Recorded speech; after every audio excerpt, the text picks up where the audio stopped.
We're talking today with Gust Anton of Coloma, Michigan, and the interviewer is James Smither of the Grand Valley State University Veterans History Project. Okay, Gust, start us off with some background on yourself. Where and when were you born? I was born in Chicago, December 17th, 1928, All right. and I was one of four boys. Two of my brothers went into the Army and one into the Navy, and I was Army. Okay. Now, were your brothers older than you were? The one that went into the Navy was younger than me. Okay. Now, what did your family do for a living when you were growing up? My father had 3 restaurants in Chicago, and he had one for each of us boys, but the Depression hit. Mm-hmm. I was born in 28, the Depression hit in 29, but he stayed out alive and well until 1934, and then he lost everything. Okay. And what did he do after that? He went to work for the WPA because that was the only money that was available at the time, and he went to work as a in a suit and spiffed up shoes, and when he came home the same way, but his hands were gnarled from swinging a pick all day. Mm. Now, how long did he have to do that? 6 months. Okay. And what did he do after that? He went to work for Derby Foods, and he retired from Derby Foods. Okay. And what was Derby Foods? It's a pretty large food manufacturing in Chicago. Mm-hmm. Okay. And what neighborhood of Chicago did you live in? I lived in a Polish neighborhood. We were the only Greek family in a Polish neighborhood. And I was tough. I had to be tough because I was always picked on. I was called greaseball or you lousy Greeks don't know how to cook and all that stuff. Mm-hmm. But we always stuck together. After we got to high school, we got into sports. I played soccer in Chicago, in Kelly High School. I lettered in soccer, and I went to work for B&G Printing. Excuse me, B&G Studios, which did printing for all the big photo houses in Chicago in the Loop, Mm-hmm. and that's where I learned my photography. All right. Now let's back up a little bit. Do you remember hearing about Pearl Harbor? I was on a streetcar going to a show on 47th and Ashland, and I heard a couple of people talking about a bomb, and that was all I heard. And the next thing I knew I went to the show and I came home. That's when I found out about Pearl Harbor. Okay. Now you were too young for the war at this point, at least when it started. Now, did you want to did you try to get into the war? Well, near the end of the war, I didn't graduate high school until 1947. Mm-hmm. And toward the end of the war, I thought they would want bodies, so I went down to the recruiter, and they wouldn't take me. I didn't realize my eye was such a noticeable thing, but I think that's what they saw. I have amblyopia. I still have it, but 25 years ago, Dr. Cook at the Great Lakes Eye Care here cut the muscle and moved the eye over. So I'm looking at you now. Okay. Before, you didn't know where I was looking. Okay. So you can explain what that condition was? It's called lazy eye. Okay. And what does that mean for someone who doesn't understand? It does not coordinate with the other eye. Mm-hmm. And at that time, they didn't know a thing about it. My mother took me to all the eye doctors in Chicago. Nobody knew what to do about it. Today, they do one simple thing. Mm-hmm. They block the good eye to make the bad eye work and strengthen. That's it. Okay.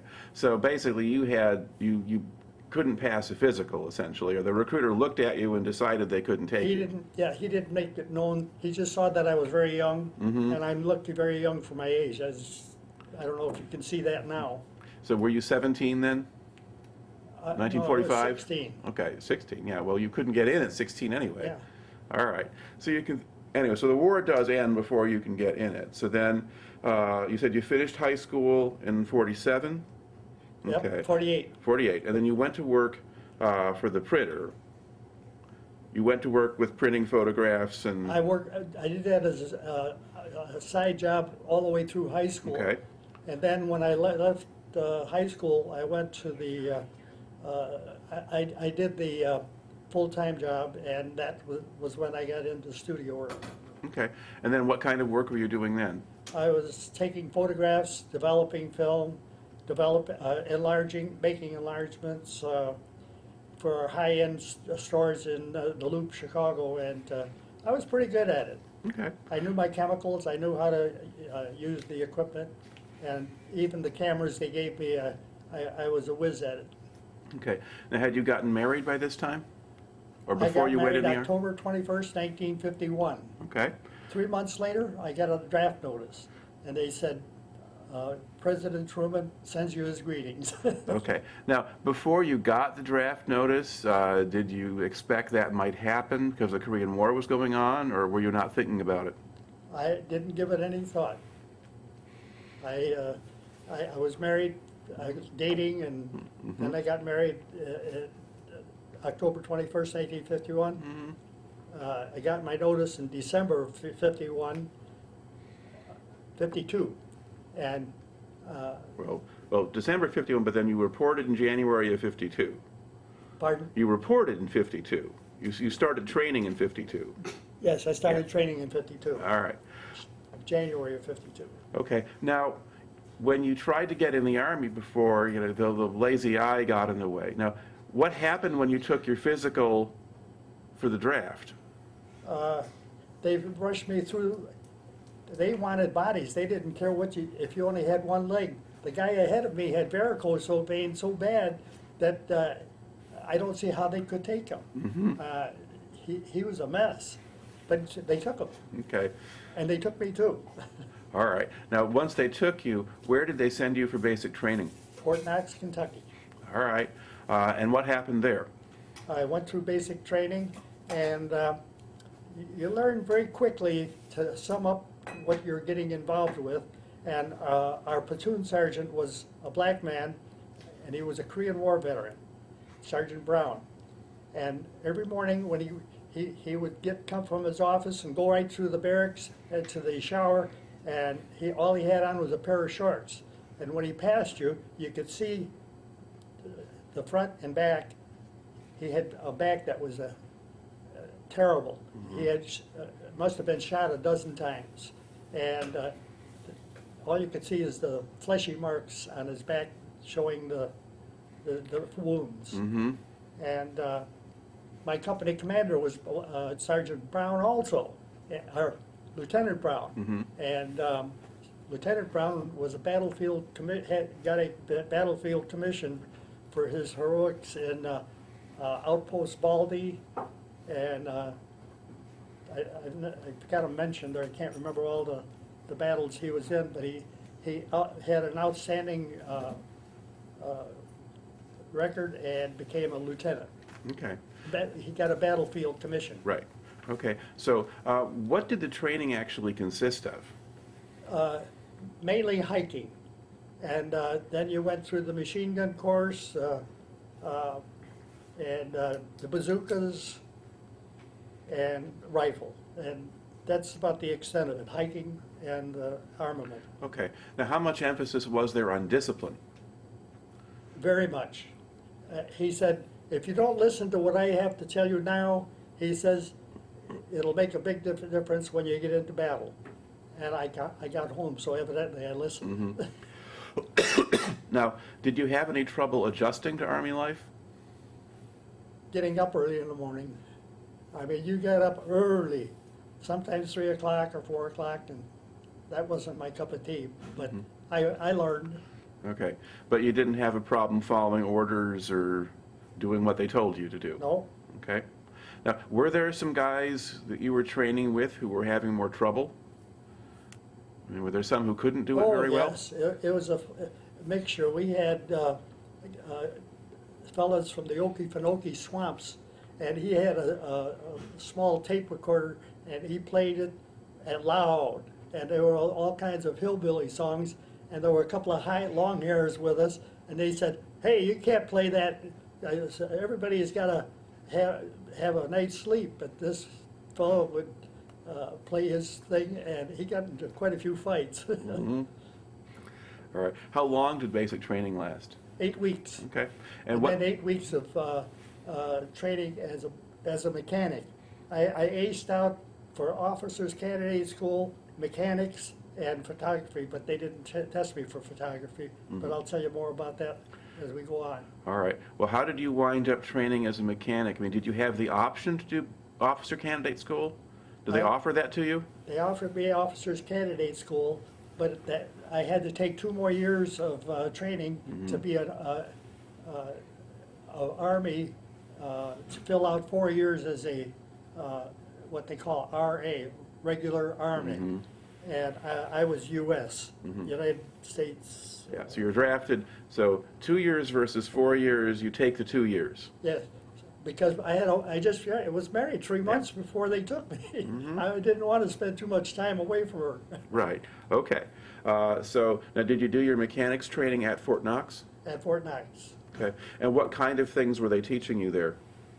They had a deuce and a half there. We stripped it down, learned about the point system, how you set the points on a. This was a 6-cylinder engine. I'll never forget it. Firing order is 153624, and if you put them in for 3 numbers on top and the next 3 on the bottom, it totaled 7, 7, 7, 7. So you had the firing order correct then. All right. And then, did you learn any other kind of maintenance or? Mainly a quickie repair. There wasn't much to do. You didn't have a toolkit. You had a jack and a handle, and that's it. Okay. And a rifle. Always a rifle. All right. So you weren't really getting very. So how long did this mechanics training take? 8 then? weeks. Another 8 weeks. Okay. And so you learned very basic truck maintenance and not much else. Just mechanic, Okay. So you had a jack. So you changed tires. if you had to. Yeah. Okay. Okay. Now, and then at the end of that, what do they do with you? Then I was sent home for 2 weeks for rest and recuperation, I guess you'd call it. And then I was sent to Washington. I can't remember the city. Don, did you think of that city we were talking about earlier in the camp? I can't remember. Well, it's the Fort camp. Lewis, Washington. Fort Lewis. Yeah, Yeah. that's the main transit point. That was it. Okay. Okay. Okay, so outside of Seattle, basically. Okay. Now you get to Fort. How did they get you out to Fort Lewis? I flew. I had a deposition that allowed me to get on a plane and fly to Fort Lewis. And when I got there, I waited for a ship, and evidently there was tons of us there that were waiting to get on that ship, and we got on the Buckner. And when we got on the Buckner, I got KP right because my name started with an A, Anton, and they gave the KP men a special place to sleep because they got up early in the morning, went to bed late at night, and that was my experience going over to Korea.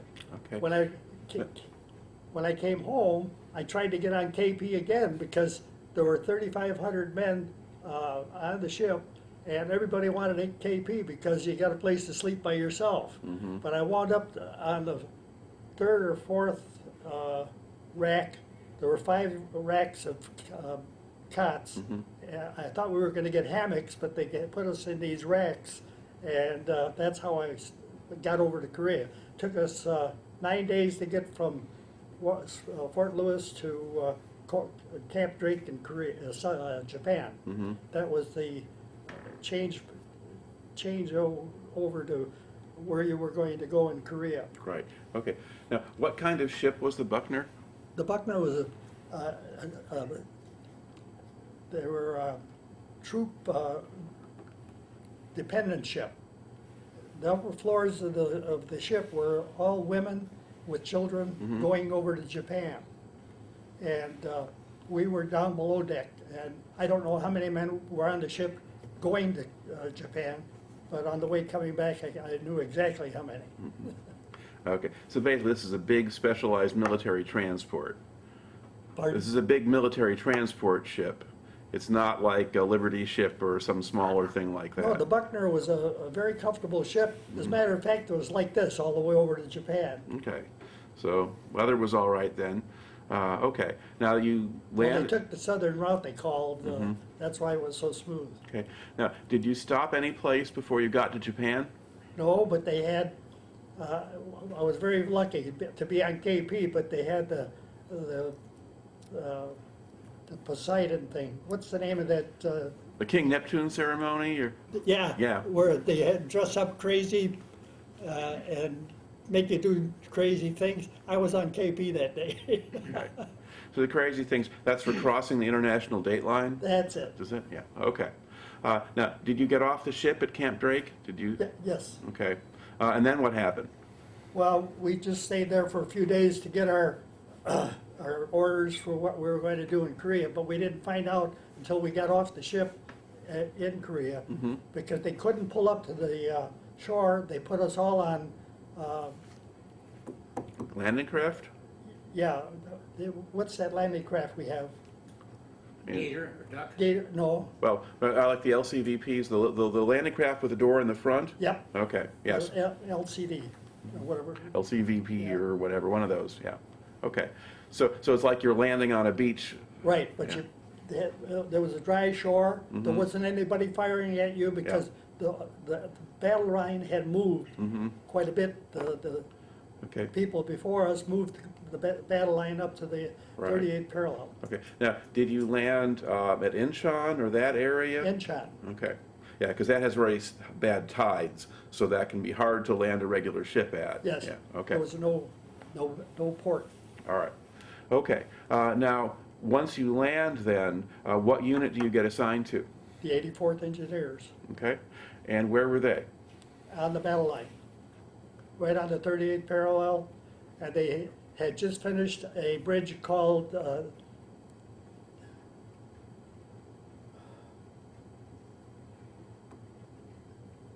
Teal, Geal. It's a Okay. bird that Yeah, was yeah. built for the English. And anyway, that was the bridge they were Okay. finishing. It's a low-level bridge. And 1 week after we finished that bridge, our own plane strafed us. We were so close to the enemy. Okay. Now, what's your first impression of Korea when you got there? Terrible. To get sprayed from our own planes. I mean, but what did the place look like? When you land, what do you see around you?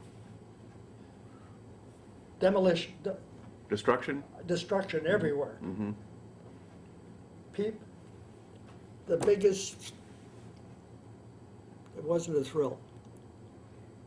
Degrading thought I ever had of Korea was thousands of children, no food, no water, no parents, no place to sleep, begging. GI, Hevel, GI, and it broke your heart. And we gave them what we had, because we knew we were going to get another meal when we got to where we were going. Right. But they didn't have anything, so we gave them that. And this was December either 4th or 9th, I can't remember the date, but they had short sleeve shirts, totes like shoes, little rubber boot things, and frostbite. Thousands of children with black fingers and black toes, just terrible, All right. Now, just terrible. I want to kind of follow the timeline. I mean, you said that was December, but you would have gotten to Korea before December. No, I left, I don't remember when we left Camp Drake, or the camp in Fort Lewis. That's a blur. Okay. But when I got to Korea, it was either December 4th or December 9th. All right. Because I guess okay, yeah, because you've got, so you did spend, so you entered the Army in early 52, but so you spent most of 1952 in the U.S.? Yes, Okay, so did you spend time at Fort Lewis training, or was it just a long wait for a ship? just a long wait for a ship. Okay, all right. So, yeah, because you get there. You know what our highest thought was? That was the year that President Eisenhower was elected president. Right. And we campaigned. We went out with our sergeant. He was a big Eisenhower fan, and we went out on.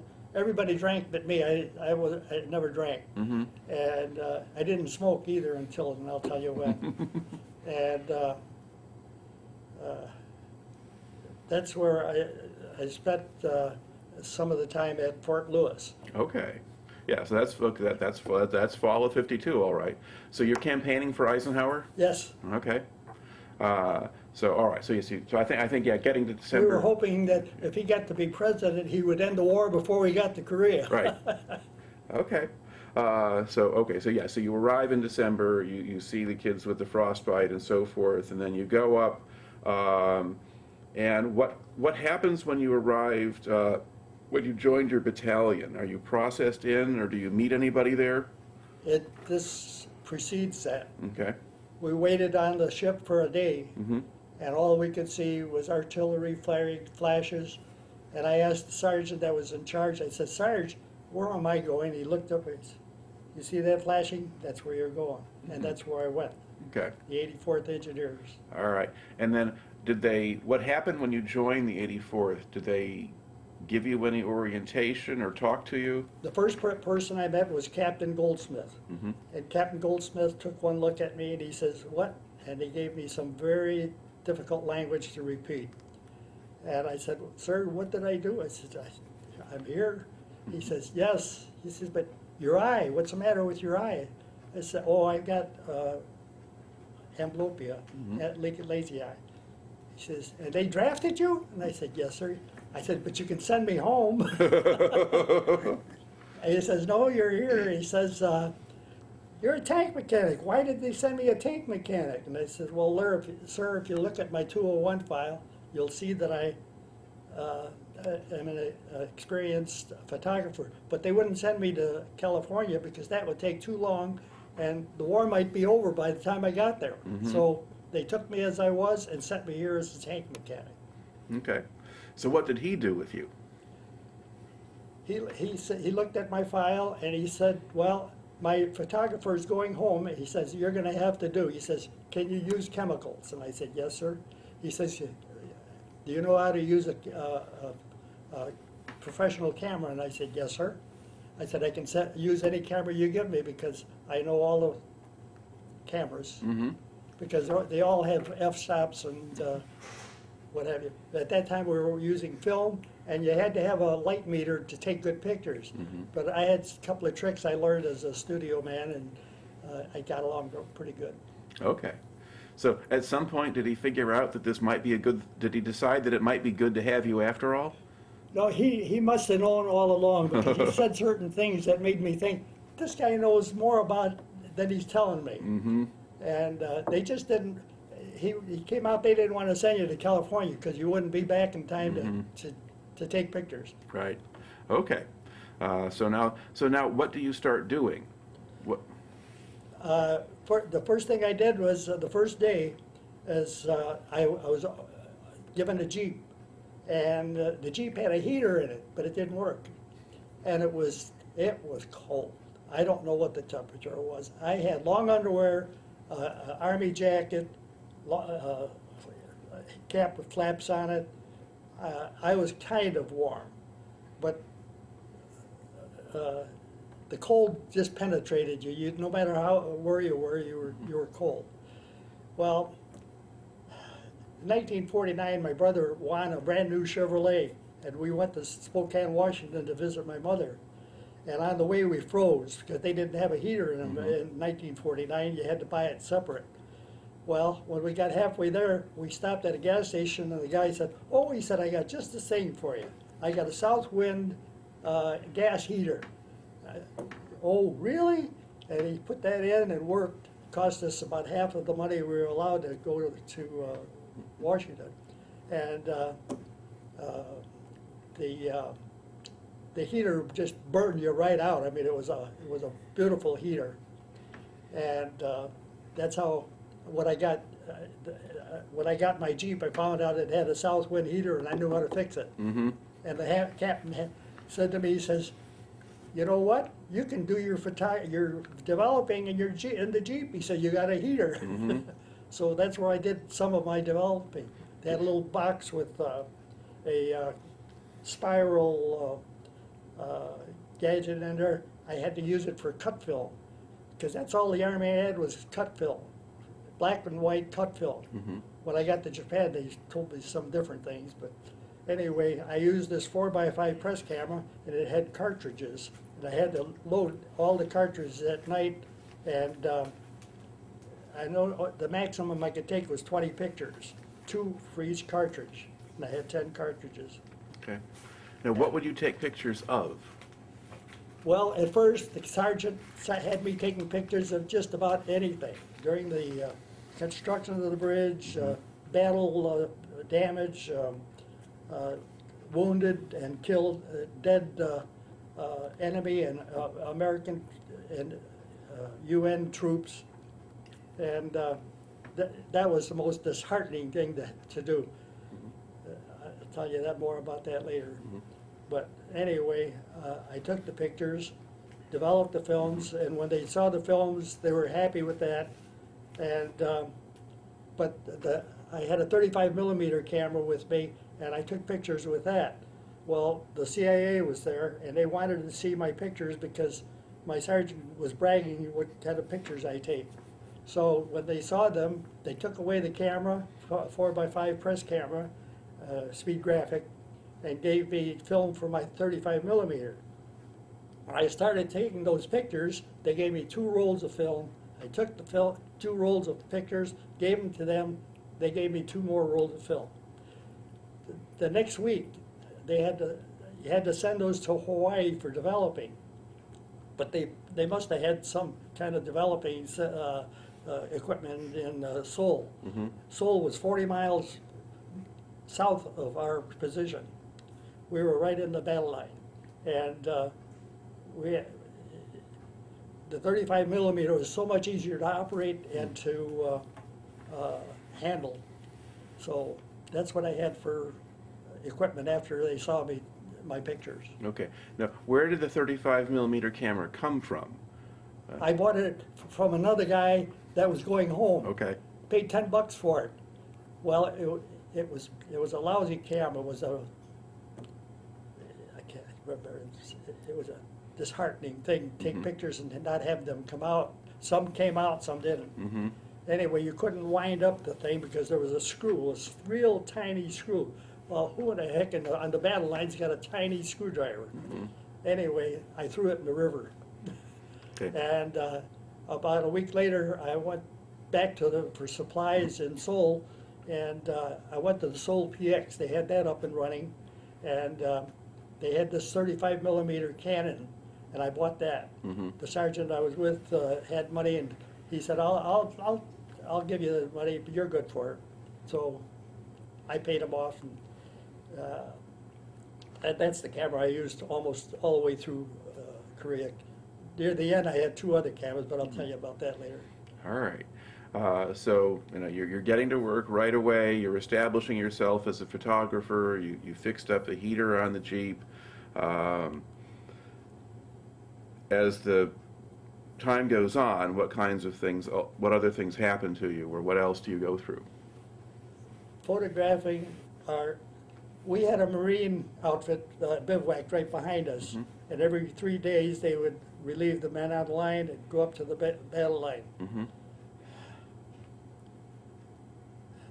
The first guy I took a picture of on the battle line was him, Mm-hmm. this kid. So strange. So he got killed up. All right. Okay. The worst picture I ever had to take. But after that, I took many more. Mm-hmm. It wasn't easier, but I had to do it. Right. But that was the worst picture. Okay.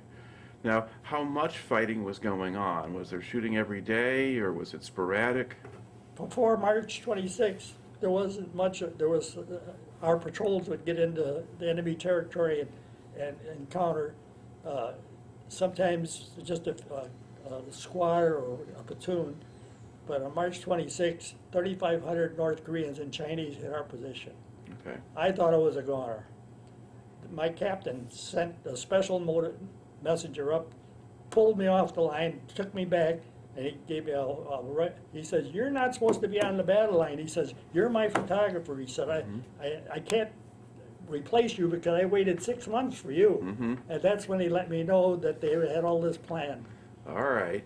Now, were the other men in the engineer unit fighting in the line, or were they in the rear Outpost position? Vegas, there was 3 outposts that the Marines held up. That held the enemy from attacking our bridge. Right. We were only yards from the bridge, maybe 500 yards or so.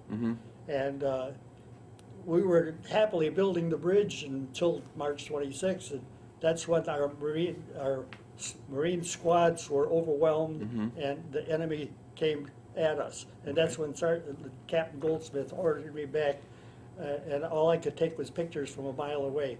Okay. Now, what happened at the bridge? Did the engineers hold the bridge, or did you have to pull back? The Marines held Okay. the bridge. All right. The Marines. So their outposts were overrun, but the rest of them were still fighting. Okay. 214 killed in action.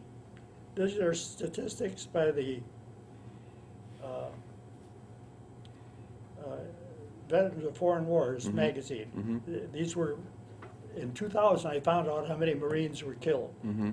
214 killed in action, 801 wounded, 19 were taken prisoner of war. This one battle. 2009, I met one of the 801 Marines that were wounded. We've become very good friends. Okay. Did they give you statistics on what kind of losses the Chinese suffered, or do you not know that? No. Okay. But ultimately, It had to be thousands and thousands because most of them were kids. They were throwing everything at us. The first man had a rifle with 2 rounds of ammunition. The second man had 2 rounds of ammunition. The third man had a stick, out like a spear or a pike, yeah. long, so that he could swing it.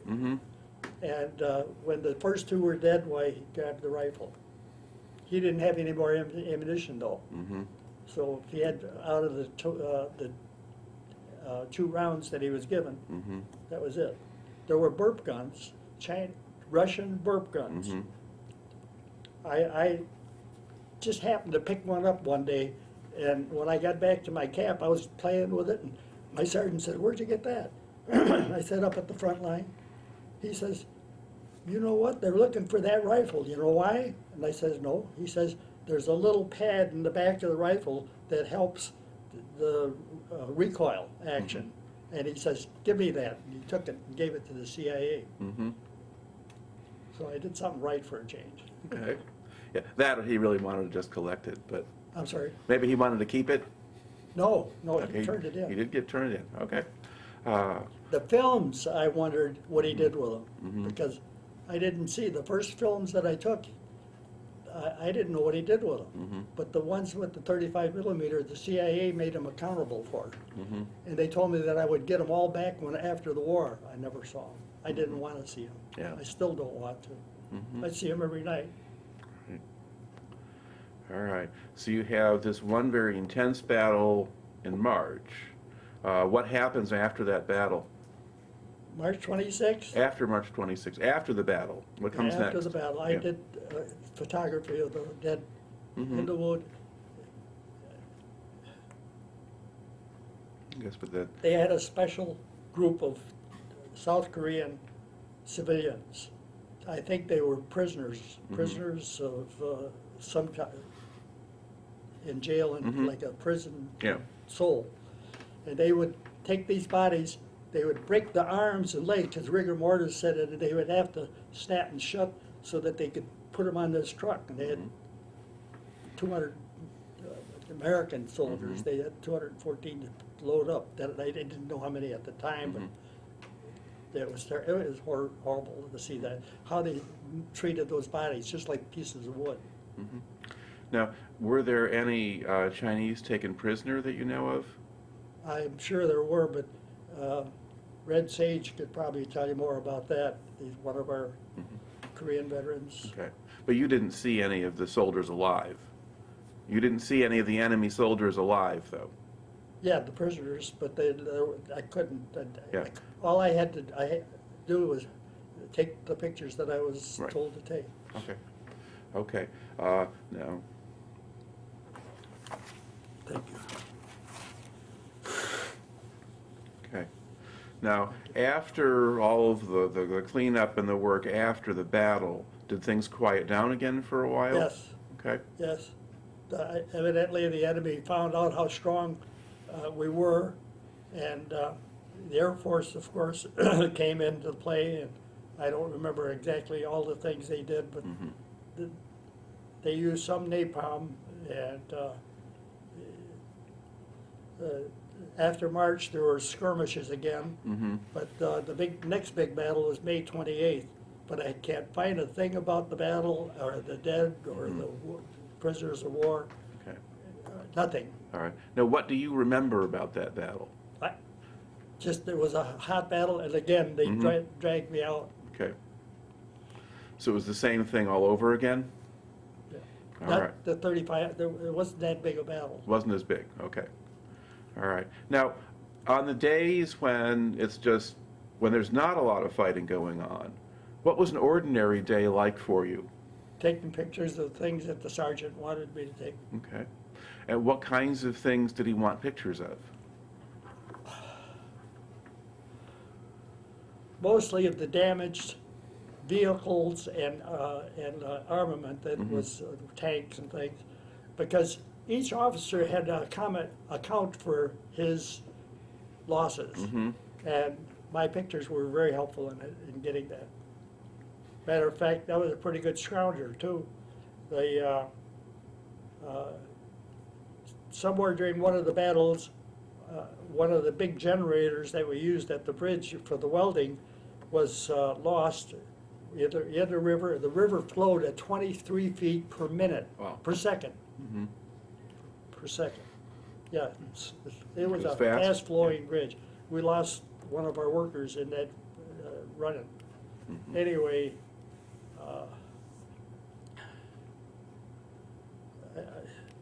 I can't, So, mostly mundane pictures. After the battles, it was just mundane. okay.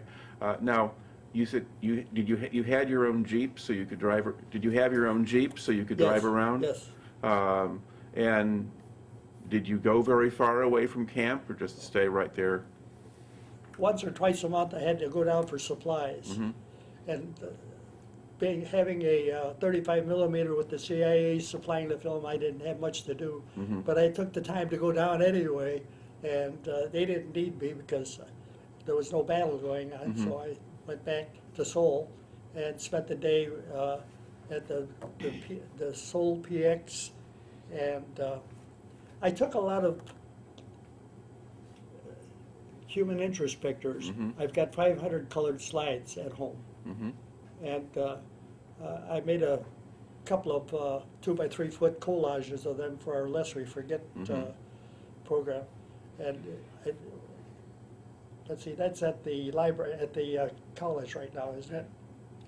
If you get a chance to see those, I made all the 2x3 foot collages of the Civil War, World War II, defense plant, Rosie the Riveter, things like that. We've got 15 of those at the Lake Michigan College, and I made those. Okay. All right. Now, what did Seoul look like at that point? Terrible. Very few buildings that were left standing, and some that we had to, when we went to Seoul, we always carried our rifles with us, and the snipers that were stuck behind the lines, the enemy snipers would potshot our men who came down to rest and relax for a couple of days. And that was the big deal of Seoul, was snipers. And then the armies demolished all those outstanding buildings that were not of no use to us. All right. Now, but there were still civilians living in the city, though, right? Yes. People are still there. They were living very, very tough lives. I can't. Uh, I went into one of the houses. The house was nice and warm. It was cold outside. Mhm. And I said, "How do you keep this hot?" They took me outside, and there was a hole under the floor, and they put a fire under that floor, Mhm. and that's what kept it warm. Just twigs. Mhm. Heat goes up, so Right. Okay. Now, did you have Koreans who worked with you on the base or other places?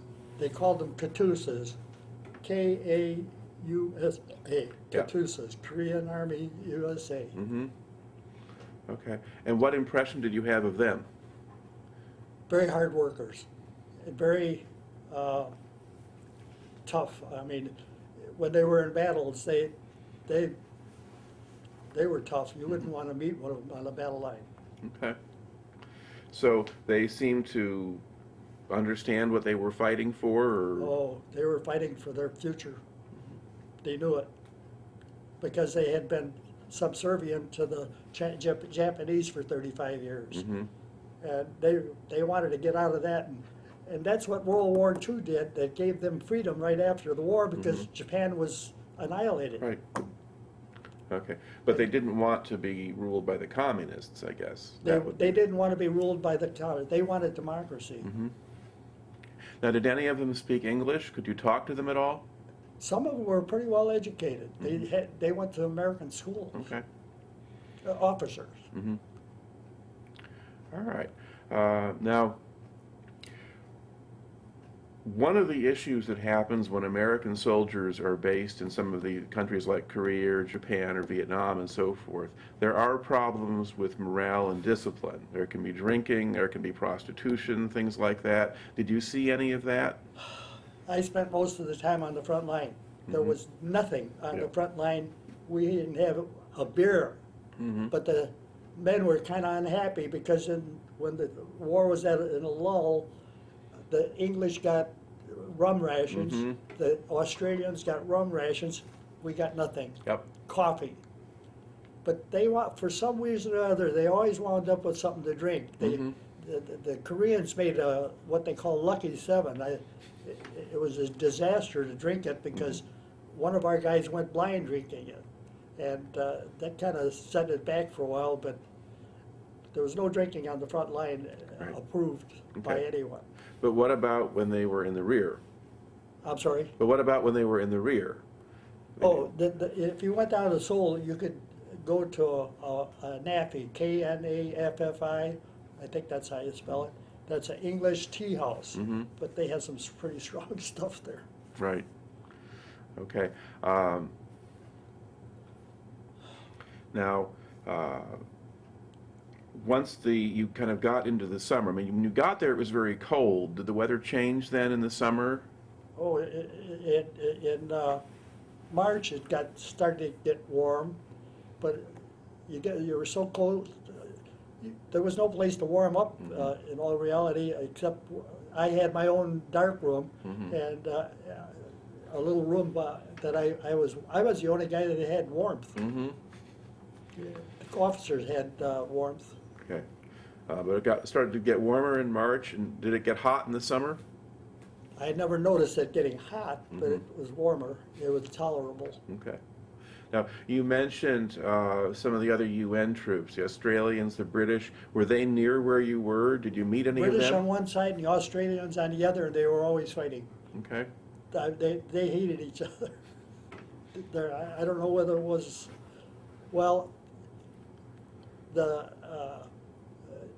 Australians kept saying, the bloody bloomin' English are trying to tell us what to do here too, Mhm. because England was the mother country. Right. Okay, so that kind of rivalry is still going Yeah, there on. was quite a bit of rivalry. Okay. So basically, you had American Marines in front of you, and English on one side, and Australians on the other.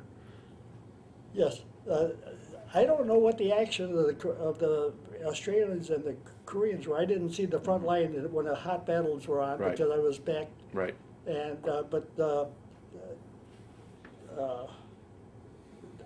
I liked the Australians and the Canadians. They were good people. Okay. Now, would there be a lot of visiting back and forth? I mean, did you go to their camps or did they come to yours? I mean, how do you meet these guys? I didn't have time. Okay. When Sergeant Sharp got a hold of me, and Sergeant Sharp is the real hero in my life. He taught me how to keep my feet from getting frostbite, and my hands and my ears. I still can't take the cold. I just cannot take it. I'm going to a place in Holland that makes special shoes for me. All right. Now, was Sergeant Sharp there when you got there? Yes. Okay. He was there when I got there and when I left. Okay. So was he a lifer? Was he a career Yes. Army? Yes, Okay. he was old Army. All right.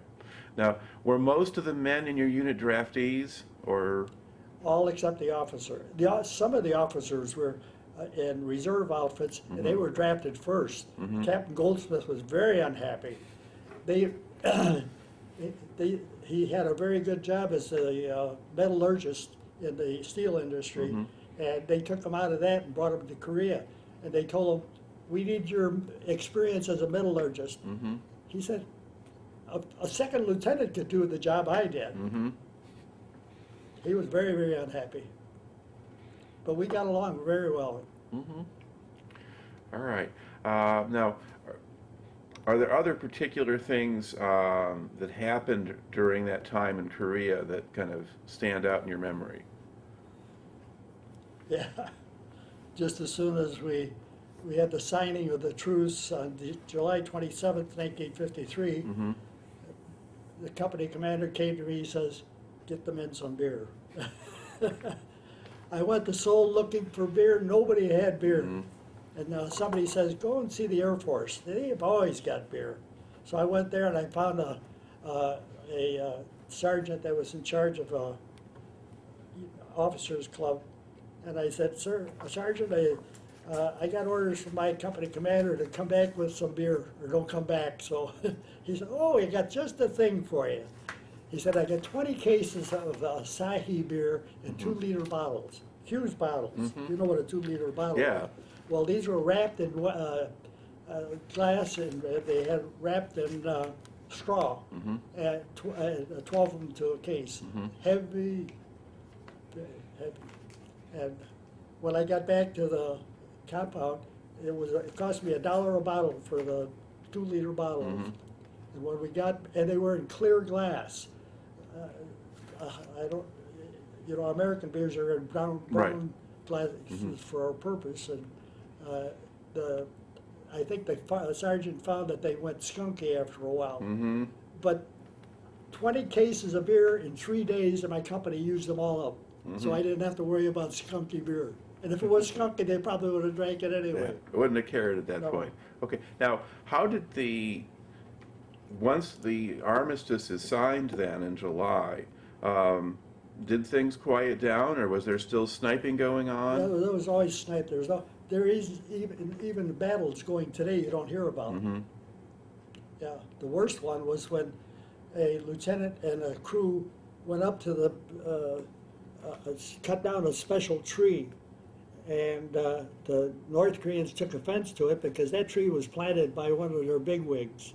And so one of the North Koreans took one of the axes and sliced the lieutenant right in half. Yeah. That almost started World War III. Now, was that something that happened while you were there, or is this Yeah, no, a more recent event? I can't remember exactly when. I wasn't there. Okay. All right. But it hit the papers, and it was very, very improper for what happened, because there was no actual truce. It was just I don't know what they call it, but the North Korean says, "We don't have a truce." He says, we're ready to fight anytime. And still are. Yeah. All right. So now, what was life like for you then after the armistice? Guess what? After the armistice, I was put in charge of the company PX. That's when I got the beer. I was put in charge before that. Okay.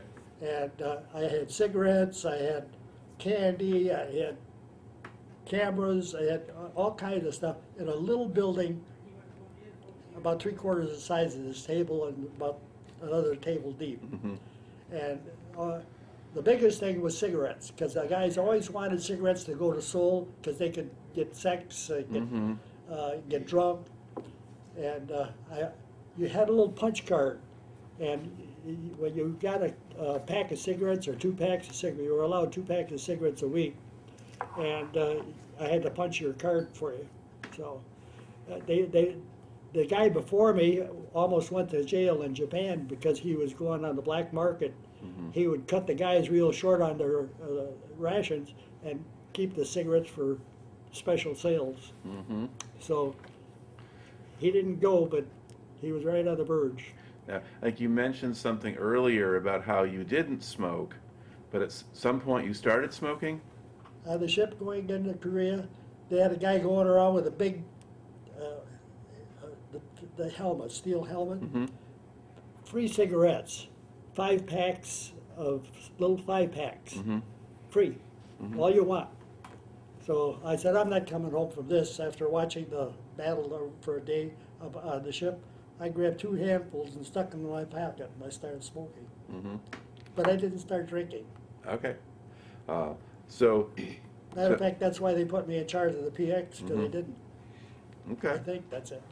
All right. Now, you mentioned something about being a good scrounger. What kinds of things would you find, or how would you get them? Well, we had a large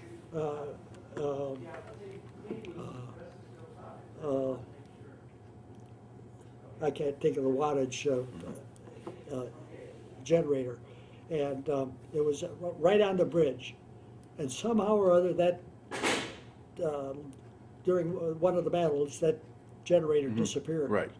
And Captain Goldsmith couldn't go home until he had a couple of pieces of it that he could show that it was destroyed.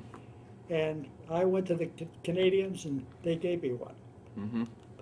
I gave a little, we had a little exchange, Right. but they gave me one. And that's, the supply sergeant and I toted that thing back to the camp, and Captain Goldsmith went home. All right. So he went home before you did? Yes. Okay. And then Lieutenant Anderson took over, and I still have contact with him. He lives in Minnesota or someplace like that, and we have an Army reunion every year, and he missed the last one, but he was there for several of them that I had attended. Okay. But he was a terrific guy. All the officers we had. Officers will become your best friend when they're in front of you and you got a rifle. But these guys were naturally good because they were just perfect people, human beings here in civilian life. Okay. All right. Other things that kind of happened in Korea or that you remember about being there? Children. It is heartrending. Children. I've become a Shriner, and we deal a lot with the Shrine Hospital in Chicago. They didn't have that in Korea. No. It's terrible. I don't know what happened to some of those children. I would like to meet one of them, just one of them. I just happen to think I've got some pictures in the car. I'll let you have. Okay. So would you see the children when you went into Seoul, or did they even hang around your Everywhere. camp? Were they around your camp at all? Everywhere. We had a couple of airdrops of special troops, and when the men dropped, they just threw the parachutes away, and the people picked them up and used them for their homes. I got a picture of one of them. All right. I don't know if I have it in this pile, but I'll. Okay. Now, did you know when you were going to go home again? I just knew in December sometime, because some of the men that were there before me, just before me, matter of fact, there's another thing. They went on their allocated date home. I was held over until for 28 days, because usually 1 year was your time. I had enough points all the way up until the end of the battle, because I was in a battle zone, and the point system didn't work after that. Okay. So if the war had lasted longer, they could have sent you home sooner. Yeah. All right. Uh, how did they get you home? On the Housie, 3,500. It's a fantastic number, 3,500 North Koreans coming at us, 3,500 soldiers going home on the Housie. Okay. That was a submarine. I mean, the ocean was terrific. Midway home, we left December 2nd, somewhere in that area. And halfway home, we were radioed by a merchant marine ship that had a seaman with busted appendicitis. So we had a doctor, and we tried to get a breeches boy over to the ship, but it was so rough they couldn't do it. Guess what? Some of the Navy guys took a lifeboat, put the doctor on the lifeboat, and rowed over to the other ship. I just can't tell you. But they wouldn't even allow us on deck for after the doctor left, and because it's, it was so rough. And he got over there, and evidently he got pretty happy. It was a Greek merchant ship, and they evidently gave him a lot of ouzo, because he came home happier than a skunk, and so did the sailors. Okay. All right. And then where do you land in the States? You go back to Seattle or San Francisco or somewhere else? San Francisco, Golden Gate Bridge. There wasn't a dry eye on that ship, even the officers.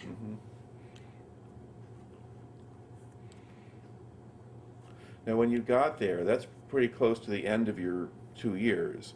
So, Yep, January 16th would have been my 2 years. right. But I had so much leave time accrued, they discharged me. We got on a train at Needles, California, and just before I got on the train, I sent a telegram to my wife that I was getting on a train and we would be home for Christmas, and it was December 19th or 20th.